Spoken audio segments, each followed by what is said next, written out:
Welcome to your video notes for lesson 2.4, Chemical Reactions Introductions. Remember, it's a video, so play, pause, repeat, and rewind as many times as you need to get all of the notes down and to understand the content. Let's jump in. First thing we need to know about our lesson is what is going to be our lesson guiding question.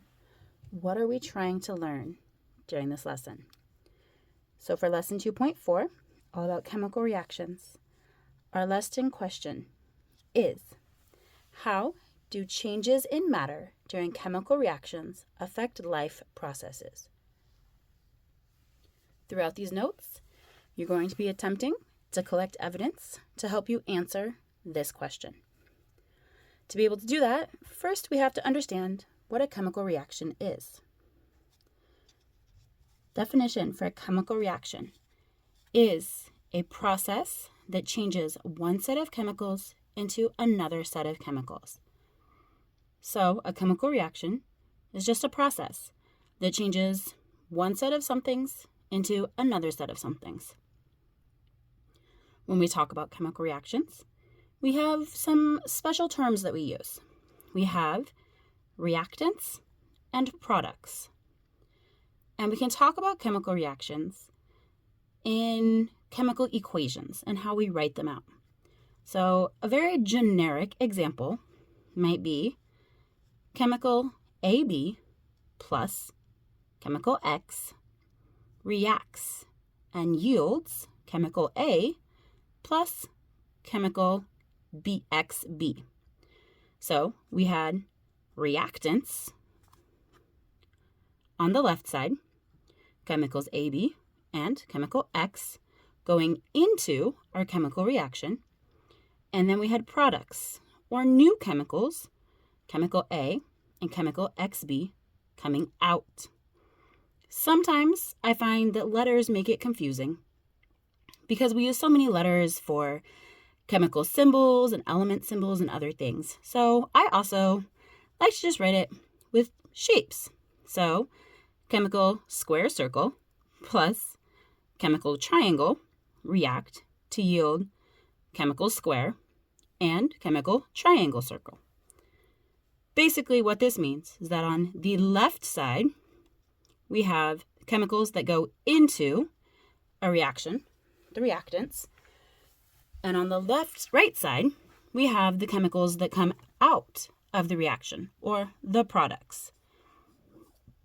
In the middle, this arrow we call the reaction arrow.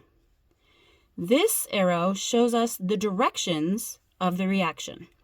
Is it going forward and changing just one direction, or is it able to go back and forth?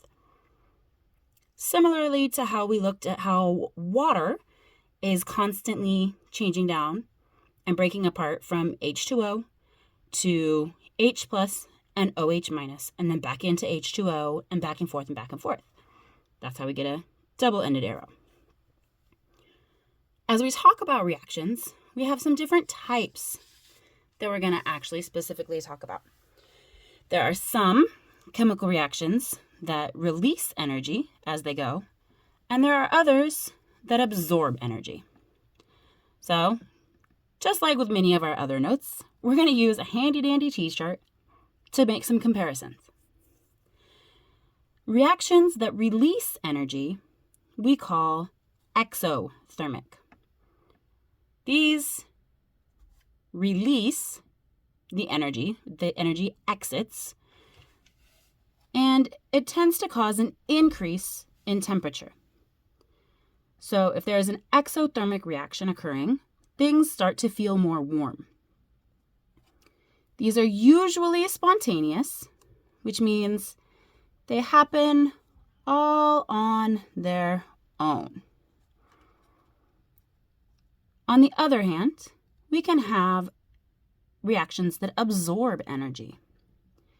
These type of reactions we call endothermic. The energy goes into. Endo sounds a lot like into to me. and that's how I try to remember it.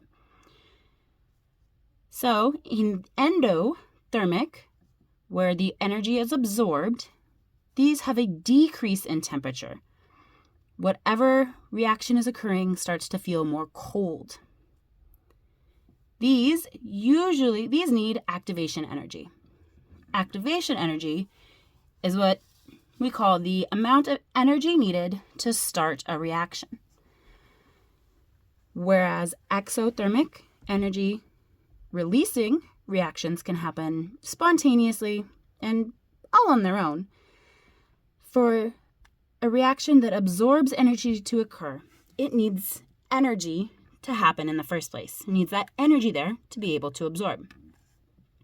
This is a lot of our reactions in life processes. But it doesn't always mean that things happen fast enough.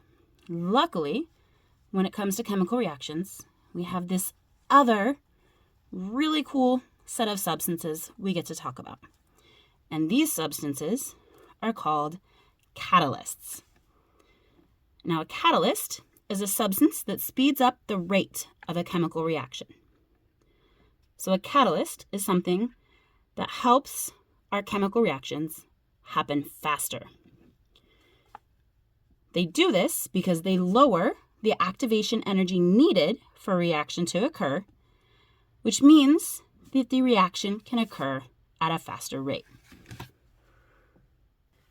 All right, so as we talk about catalysts, it's easier if we try and graph it to help understand and explain what we're really talking about. So, in this graph here, we have the course of reaction, so essentially time, how long it takes for something to happen, and we have energy going up. So how much energy it actually takes for our reaction to occur. Our solid line is a chemical reaction. At the beginning, we have an amount of energy for our reactants, the chemicals going into our chemical reaction.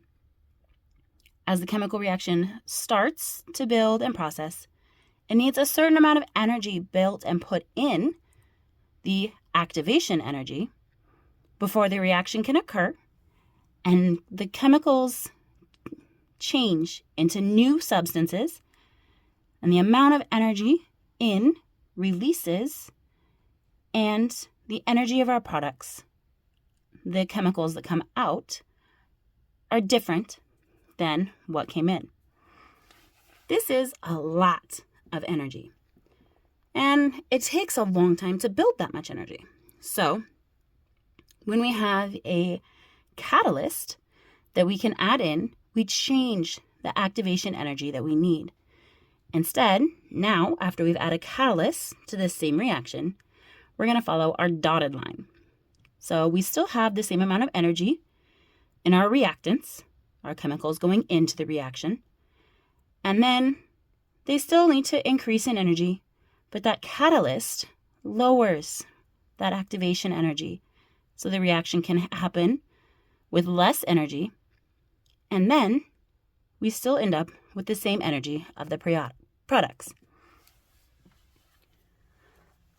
In biological processes, our catalysts are a very special substance with a very special name. In biological processes, our catalysts are called enzymes. And an enzyme, my cards aren't functioning with me tonight, are a protein that work as a biological catalyst. So enzymes are proteins. They're very special types of proteins, but they're a protein, one of those major macromolecules we were learning about in our last lesson. And they are essential for making all of the biological processes, from converting energy to digesting food, happen fast enough to help us stay alive. But when enzymes are doing their thing and creating these reactions faster, they're not used up. They're not changed or anything else. They go into the reactions, but unlike other chemical reactions, they don't actually change.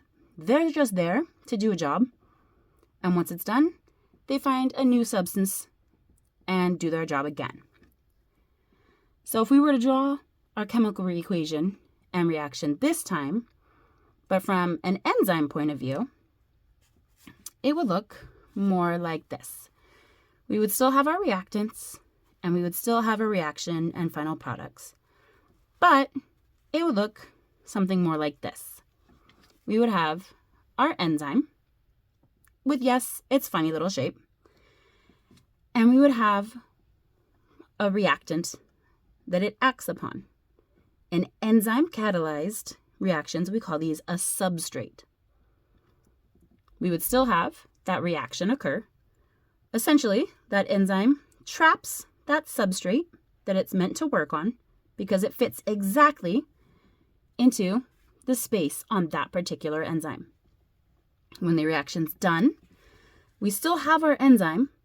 Mine doesn't look quite the same because artistic skills, but it still is the same. And now we have two new products that were both previous pieces of our substrate.